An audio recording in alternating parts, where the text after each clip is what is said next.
কোনোবাই যদি ভাবিছে যে এটা বা দুটা উচ্ছেদত আমি থমকি ৰম, কাৰোবাৰ ৰঙা চকুক আমি ভয় কৰিম আৰু কাৰোবাৰ ওচৰত আমি শিৰ নত কৰিম, তেতিয়া তেওঁলোকে আজি এই ধলপুৰ শিৱ মন্দিৰ আৰু গৰুখুটিৰ পবিত্ৰ ভূমিৰ পৰাই মই তেওঁলোকক শুনাব খুজিছো, অসম আন্দোলনৰ 900 গৰাকী শ্বহীদৰ মৃত্যুৰ হিচাপ নোলোৱালৈকে আমি ক্ষান্ত নহওঁ। আমি আমাৰ লক্ষ্য সাধনৰ বাবে আমি আগুৱাই যাম আৰু আমি আমাৰ লক্ষ্যত উপনীত হ'ম। আজি এবিঘা দুবিঘা মাটি নহয়, 1,29,000 বিঘা মাটি আমি আজি বেদখলৰ পৰা মুক্ত কৰিছো।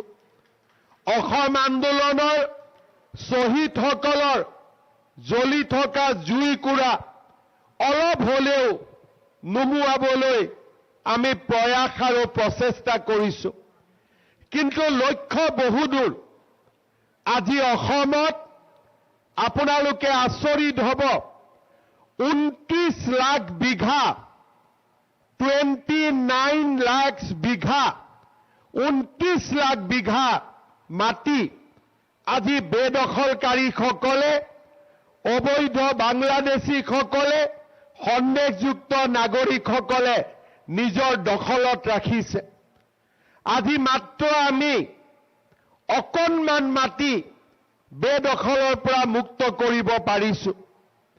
আমাৰ ৰাস্তা আৰু আমাৰ লক্ষ্য এতিয়াও বহু দূৰত, কিন্তু মই নিশ্চিতভাৱে ক'ব পাৰো যে অসম আন্দোলনৰ শ্বহীদসকলৰ যি কাম আধৰুৱা হৈ আছিল, অসমীয়া ৰাইজে এটা সময়ত হতাশা আৰু পৰাজয়ক অৱশ্যম্ভাৱী বুলি ভাবি লৈছিল, সেই জাতিৰ জীৱনলৈ আজি আমি নতুন প্ৰাণ আৰু নতুন জীৱন আমি উভতাই আনিছো।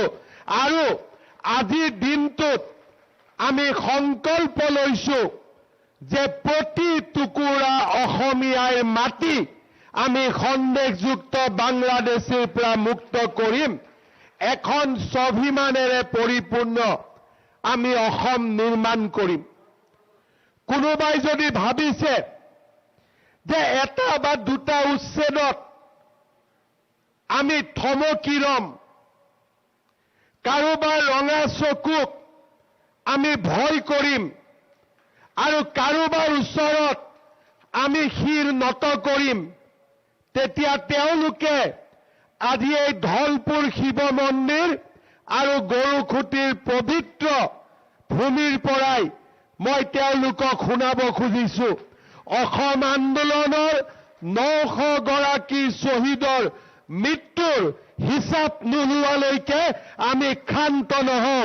আমি আমাৰ লক্ষ্য সাধনৰ বাবে আমি আগুৱাই যাম আৰু আমি আমাৰ লক্ষ্যত উপনীত হ'ম।